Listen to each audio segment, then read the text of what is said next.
sehingga banyak orang yang kagum kepada Yesus.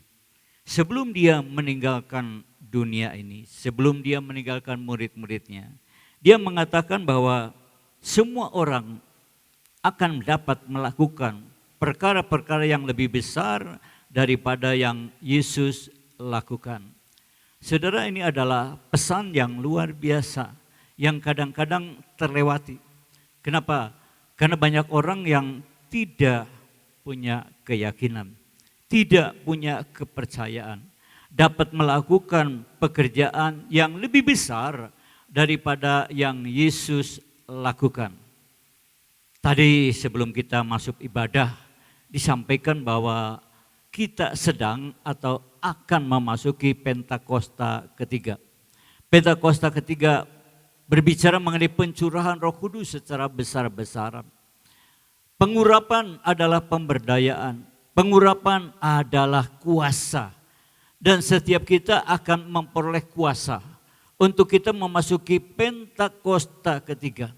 Kita akan mengalami penuaian jiwa secara besar-besaran.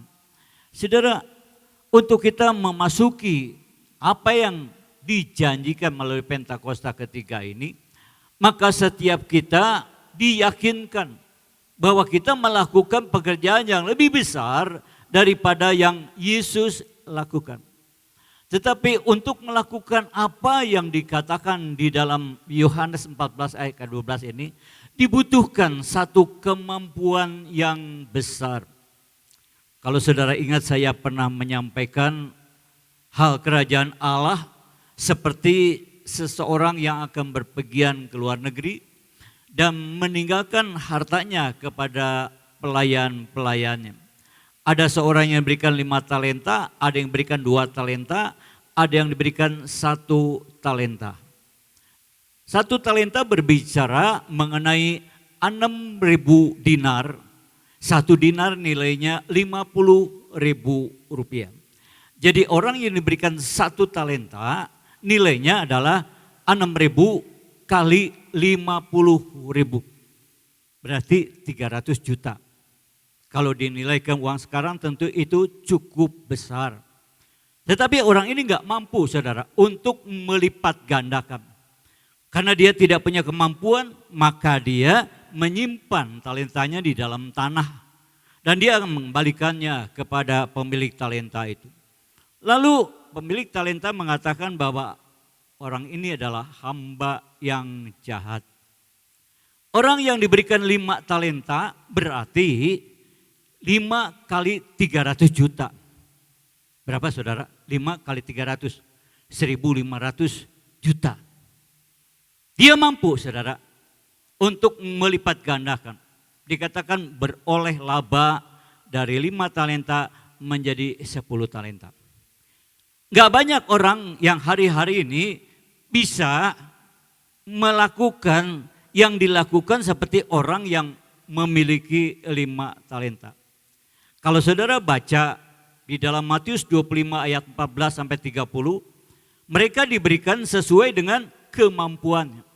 Kemampuan adalah kapasitas. Kemampuan adalah kekuatan seseorang. Kemampuan ini dikatakan kapasitas. Kapasitas adalah kekuatan seseorang untuk dia bisa menanggung di dalam apa yang boleh dia lakukan. Kapasitas adalah kekuatan sesuatu benda, baik benda mati maupun benda hidup. Kalau kita punya alat-alat, semua pasti punya kapasitasnya. Kalau kita di rumah pasang listrik, tentu sesuai dengan kapasitasnya. Kalau kapasitasnya hanya 1.300, nggak mungkin bisa dipakai untuk 5.000. Kalau kita pakai 5.000 watt, kita harus memperbesar kapasitasnya. Setiap manusia memiliki kapasitasnya. Kalau melebihi dari kapasitas, maka benda itu akan menjadi mati atau minimal rusak. Setiap kita perlu punya kapasitas besar untuk kita bisa dipercaya dengan perkara yang besar. Melakukan perkara yang lebih besar daripada yang Yesus lakukan.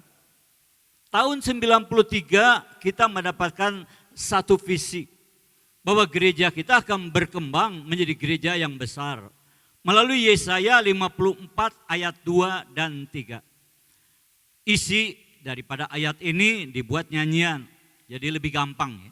Lapangkanlah tempat kemahmu, bentangkan tenda kediamanmu. Waktu kita terima ayat ini, kita berpikir ayat ini sedang mengajar anak-anak sekolah yang masuk di dalam kepanduan. Seperti yang sedang membangun tenda. Karena harus menarik talinya kencang-kencang, keras-keras dan sebagainya. Dan kita nggak pernah tahu saudara, bahwa melalui ayat ini sesungguhnya gereja kita sedang dituntun menjadi gereja yang besar. Mungkin setelah 20 tahun baru kita tahu apa yang dimaksud dengan Yesaya 54 ayat 2 dan 3. Untuk mendapatkan apa yang menjadikan janji Allah, maka gereja harus memiliki kapasitas yang besar. 20 tahun yang lalu, atau tepatnya mungkin 23 tahun yang lalu, beberapa di antara saudara, orang-orang senior, tahu saya dipercaya untuk melakukan pelayanan baptisan. Untuk jemaat-jemaat jiwa baru, bukan hanya yang ada di Lembang, tapi yang ada seluruhnya di Bandung. Saudara, satu saat gembala sidang kita almarhum ingin tahu berapa banyak orang yang sudah saya baptis. Kurang lebih 20 tahun saudara, ada 12.000 orang yang sudah saya baptis. 12.000 orang yang saya baptis. Pada saat kita melihat data ini, kita kaget saudara. Saudara, pada saat gembala sidang mempercayakan tugas ini kepada saya, awal-awalnya tentu bukan langsung secara besar. Mulai dari puluhan, lama-lama jadi ratusan. Saya katakan kepada pimpinan saya, kalau jemaat yang dibaptis sekitar 100 orang, saya nggak usah dibantu. Kenapa? Karena saya mampu. Dan saya untuk mampu melakukan apa yang dipercayakan kepada saya harus memperbesar kemampuan saya. Harus memperbesar kapasitas saya. Saudara, hari-hari ini kita sedang dibawa Tuhan naik tidak turun. Yang percaya katakan amin. Menjadi kepala tidak menjadi ekor. Tetapi untuk meraih apa yang dijanjikan Allah, maka setiap kita harus punya kemampuan yang besar. Kalau kita nggak punya kemampuan besar, kita diberikan kepercayaan yang besar, maka kita bisa menjadi rusak. Saudara mungkin pernah mendengar berita di televisi, ada atlet yang mati tertimpa barbel. Barbel yang dia angkat mungkin melebihi daripada kemampuan. Orang yang mengangkat barbel sebetulnya dia sudah melatih untuk memperbesar kapasitasnya. Tetapi orang yang ingin jadi juara biasanya mengangkat barbel melebihi daripada kekuatannya. Mungkin pada saat dia latihan, dia mengangkat barbel yang melebihi daripada kekuatannya. Akhirnya menimpa dirinya sehingga dia mati. Demikian juga setiap kita saudara, kita pasti minimal diberikan satu talenta. Talenta berbicara mengenai berkat. Talenta berbicara mengenai harta. Talenta berbicara juga untuk masalah pelayanan. Masih banyak hal yang boleh disebut talenta. Talenta termasuk juga kepercayaan kita sebagai seorang suami atau sebagai seorang istri. Minimal kita diberikan satu talenta. Talenta adalah kemampuan. Talenta adalah sesuatu yang diberikan kepada kita untuk kita bisa meningkatkan apa yang Tuhan berikan kepada kita. Nah, untuk meraih apa yang Tuhan janjikan di dalam kehidupan kita, kita harus memiliki kapasitas yang besar.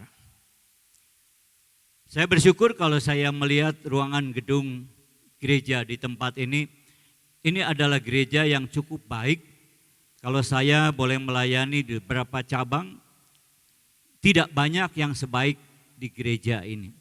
Dan saya percaya Tuhan telah memberikan gereja ini kepada saudara yang tempat ini. Supaya saudara bisa meraih apa yang diberikan. Kan lucu kalau saya datang di ibadah, kursinya ada berapa ini? Ada 500, tetapi isinya mungkin gak ada 100. Itu bukan sesuai dengan kapasitas. Dan saya percaya saatnya nanti Tuhan berikan gedung gereja yang lebih besar di tempat ini. Pada terdiam, kaget, apa benar bangga, apa harus bangun lagi, gak ada salahnya. Yang percaya boleh berikan tepuk tangan bagi Tuhan. Katanya sebentar lagi Aruna akan dibangun halamannya. Saya tanya parkirnya di mana? Parkirnya di Kolong. Gak tahu juga nanti ya. GBI Lembang akan bangun gedung gereja di depan. Parkirnya di mana? Di Kolong. Jemaat yang datang nanti bukan lagi ratusan, ribuan. Tepuk tangan yang lebih keras. Waduh, apa iya Pak? Inilah yang dikatakan. Tuhan mengatakan kita dapat melakukan pekerjaan-pekerjaan yang Yesus lakukan, bahkan lebih besar. Memang kalau saya ceritakan data-datanya sekarang udah mulai banyak lah ya. Yang Yesus lakukan 2000 tahun lalu sekarang bisa dilakukan oleh gereja Tuhan pada hari-hari ini memang lebih besar. Nah, saya ingin berkata bagaimana caranya untuk kita bisa memperbesar kapasitas. Supaya kita boleh melakukan pekerjaan yang lebih besar yang Tuhan percayakan di dalam kehidupan kita. Kita semua pasti ingin diberkati. Kita pasti ingin panjang umur. Ingin juga diberikan kesehatan. Nah, inilah yang kita lakukan untuk kita bisa mencapai apa yang kita inginkan. Dan itu dibutuhkan apa? Kapasitas yang besar. Kalau kita baca di dalam Lukas pasal yang ke-6 ayat yang ke-38. Lukas pasal 6 ayat 38. Kita baca sama-sama, berilah. 2, 3. Berilah dan kamu akan diberi. Satu takaran yang baik, yang dipadatkan, yang digoncang dan yang tumpah keluar akan dicurahkan ke dalam ribaanmu. Sebab ukuran yang kamu pakai untuk mengukur akan diukurkan kepadamu. Kalau zaman saya lagi muda, saudara, mau belajar masak, saya harus cari orang yang ahli masak. Les masak istilahnya ya. Sekarang masih ada. Tapi banyak orang yang lebih mudah memakai Google. Gak ada istilah istri-istri zaman sekarang. Dari sononya juga saya gak bisa masak. Lah sekarang kan belajar gampang kok ya. Kadang-kadang saudara saya suka melihat Google apa saudara? Pertukangan ya. Oh betulin ini, oh bikin ini, bikin ini. Semua ada di sana saudara. Tapi kita nggak bisa melakukannya kalau kita nggak mau belajar.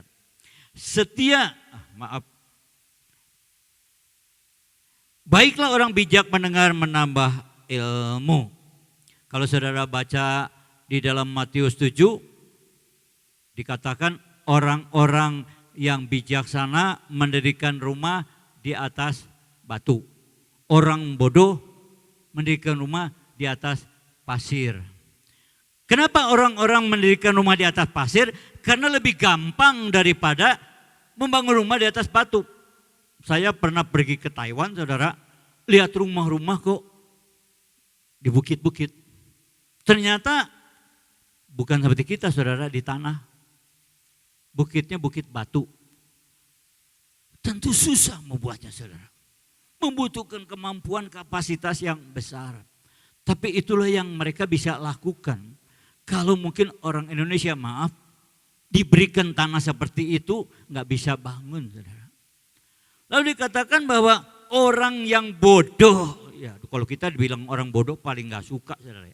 Tapi dikatakan dalam firman Tuhan, kalau kita membangun rumah sampai kena banjir, rusak, itu karena kebodohan kita. Keras ya firman Tuhan. Saya pernah menyampaikan kan, tanda-tanda orang dewasa suka sama makanan keras. Bukan berarti nanti kita di rumah makan beras. Makanan keras berbicara firman Tuhan yang keras. Orang gak suka dibilang bodoh. Tapi orang-orang yang mendapatkan kecelakaan mungkin juga disebabkan karena kebodohannya.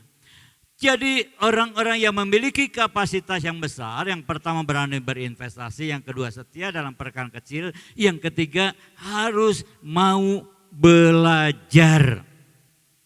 Di dalam Hosea 4 ayat ke-6, Hosea 4 ayat yang ke-6.